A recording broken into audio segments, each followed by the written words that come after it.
ప్రభుత్వం అమలు చేయాలి జీవో నెంబర్ 115 శేఖర్ అఖిల భారతీయ విద్యార్థి పరిషత్ ఏబీవీపీ నెల్లూరు జిల్లా కన్వీనర్.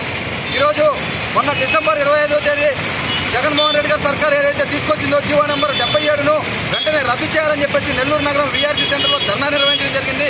దీనికి గల కారణం ఏంటంటే ఈరోజు జీవో నెంబర్ 77 వల్ల పీజీ చదివేటువంటి విద్యార్థులు ఎవరైతే ఉన్నారో వారు తీవ్రంగా నష్టపోతూ లక్షలాది మంది విద్యార్థులను నడి రోడ్డు మీద పడేసినటువంటి ప్రభుత్వం ఈరోజు ఈ ప్రభుత్వాన్ని చూస్తున్నాం.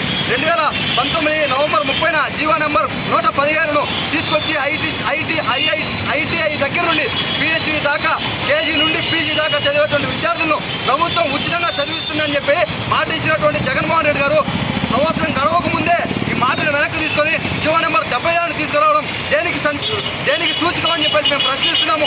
అదేవిధంగా ఈ రాష్ట్రంలో ఉన్నటువంటి విద్యార్థులు దీన్ని మొత్తాన్ని గమనిస్తూనే ఉన్నారు. రానున్నటువంటి ఎలక్షన్లో మిమ్మల్ని గద్దెదింపులు మాత్రం ఖచ్చితంగా జరుగుతుందని చెప్పి జగన్మోహన్ రెడ్డి గారి సర్కార్కి హెచ్చరిస్తున్నాము.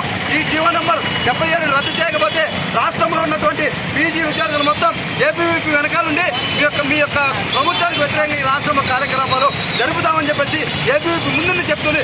అదేవిధంగా ఈ రాష్ట్రంలో ఉన్నటువంటి మంత్రివర్యులకి మీరు ఒకటే మాట చెప్పారు, ప్రతి ఒక్కరికి మా నాన్నగారి కళ ఏదైతే ఉందో ప్రతి ఒక్క పేద విద్యార్థి ఉన్నత చదువులు చదువుకోవాలని చెప్పేసి ఫీజు రింబర్స్మెంట్ తీసుకురావడం జరిగిందని చెప్పారు. ఆ ఫీజు రింబర్స్మెంట్ కి ఈరోజు తూట్లు పడుతూ జీవో నెంబర్ 77ని తీసుకొచ్చి ఆ ఫీజు రింబర్స్మెంట్ పీజీ స్టూడెంట్స్కి ఎత్తేసినటువంటి పరిస్థితి ఈ రోజు కనబడతా ఉంది.